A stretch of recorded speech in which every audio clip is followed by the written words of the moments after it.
மூணு கல்யாணம் நான் சொல்ல வச்சேன், 3 தோஷ சொல்ல வச்சேன். இங்க கடலி எத்தி 3 தான்.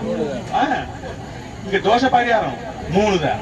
இங்க தோஷ பரிகாரம் அர்த்தம் இங்க ஜீவனத்துல ஒரே ஒரு மாதிரி இங்க கல்யாணம் பண்ணீங்க ஒரு சமயத்துக்காலே. இங்க தான் தட்சிணாக்க இல்லே சம்பந்தம் இல்லை. இங்க ஒரு தோஷம் இருக்கா நிவர்த்தி செஞ்சிருக்கு. இங்க மட்டும்தான் ஒரு தம்பதி பிராமன் சாப்பாடு தட்சிணா வசதாம் நிமித்தம் நீங்கள் 200 ரூபாய் கச்சிருக்கேன். யார் சத்தா பத்தி இருக்கேன் 3 தோஷக்கா 3 பிராமன் பண்ணீங்க. சக்தி இல்லை 2 பிராமணங்க பண்ணீங்க. சக்தி இல்லை ஒரு தம்பதிக்கு மட்டும்தான் பண்ணலாம். இங்க சமயத்துக்கால எனக்கு அதிகாரி இருக்கு. நீங்க வீட்டுக்கு போடுங்க. அப்புறமா யார் ஐயங்கார் நீங்க பூஜை பண்ணீங்க சொல்லுங்க. ஒரு சமயம்ல சொல்லுங்க. நான் ஐயங்கார் இங்க மணிகண்டன்.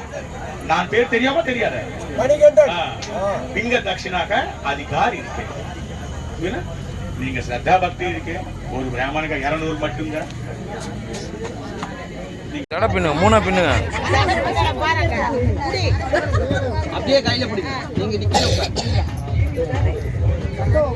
3 பின்னுங்க அப்படியே அப்படி பின்னுங்க. அத நீங்க அப்படியே ஃபாலோ பண்ணுங்க. அப்படியே நம்ம சேஞ்ச் பண்ணி பண்ணுங்க.